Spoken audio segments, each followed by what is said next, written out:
Assalamualaikum warahmatullahi wabarakatuh. Perkenalkan, nama saya Salsabila Eka Mailani dengan nomor NIM 40424021 dengan Prodi Pendidikan Bahasa Indonesia Fakultas FKIP. Di sini saya akan menjelaskan kuliah online saya.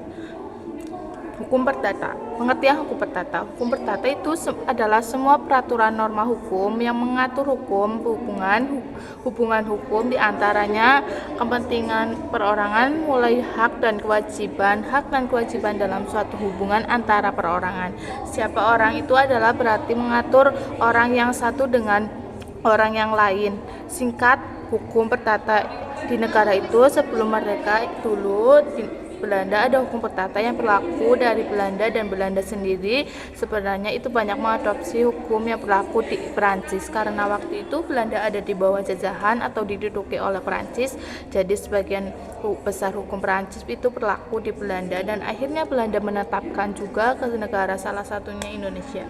Jenis hukum perdata ada dua buku atau dua kitab yang dipakai. Jadi yang dipakai adalah kitab Undang-Undang Hukum Perdata atau bahasa Belandanya Burgerlijk Wetboek. Kita sering dengar dengan singkatan BW. Kitab Undang-Undang Hukum dengan atau KUHD atau bahasa Belandanya Wetboek van Koophandel. Muncul istilah dengan singkatan itu Sanjaya, jadi itu tidak perlu diperpanjang lagi. Ini berlaku sudah lama sekali, jadi waktu itu kita masih dijajah, nama kita bukan Indonesia, dulu masih Hindia Belanda, dan itu berlaku di negara kita waktu itu mulai Mei tahun 1948 dan berlaku hukum perdata di negara kita. Kemudian setelah pada kita tahun 45 kusah banyak aturan-aturan di kitab Undang-Undang Hukum Perdata atau BW itu seringnya dicabut dengan berbagai alasan. Contohnya pada tahun 63 Mahkamah Agung itu mengeluarkan surat edaran, dan ini sangat terkenal, surat edaran Mahkamah Agung nomor 3 tahun 63. Di sini mencabut beberapa pasal di BW yang dianggap sesuai dengan zaman kemerdekaan. Ada sekitar 8 pasal yang dicabut. 2 undang-undang nomor 5 tahun 60 tentang peraturan dasar pokok-pokok agraria itu, kemudian ketentuan di buku BW mengatur tentang benda tidak bergerak mengenai bumi, air, kekayaan alam yang ada di bumi.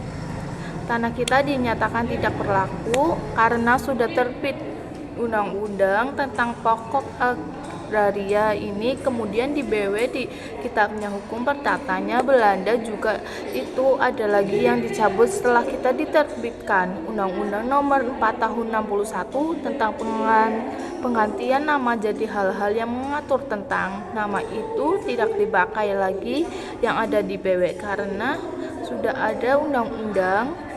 Kemudian yang ketiga, Indonesia juga menerbitkan Undang-Undang nomor 1 tahun 74 tentang perkawinan. Ketika undang-undang ini dikeluarkan, maka ada yang mengatur tentang perkawinan dan juga ada yang mengatur tentang pendewasaan. Akhirnya dicabut dan dinyatakan tidak berlaku. Dan yang terakhir, ketika terbit Undang-Undang nomor 40/96 tentang hak tanggungan atas tanah beserta benda-benda yang berkaitan dengan tanah.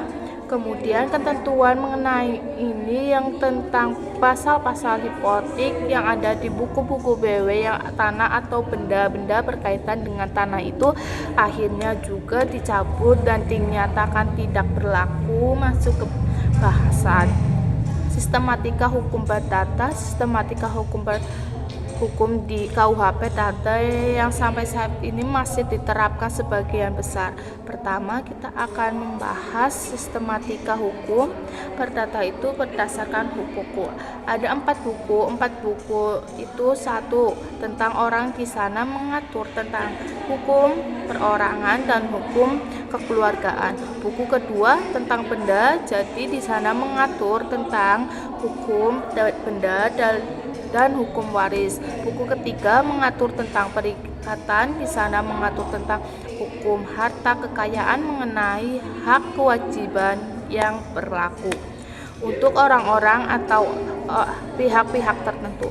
Di sana juga mengatur tentang Pembuktian tentang kadaluarsa itu adalah lewat waktu yang pada luar sewaktu-waktu. Di situ mengatur tentang alat-alat bukti dan sebab akibat ketika suatu hal sudah kadaluarsa atau lewat waktu terhadap lingkungan hukum. Kemudian ada sistem hukum. Hukum perdata dibagi berdasarkan ilmu pengetahuan menjadi 4 macam. Pertama, hukum perorangan.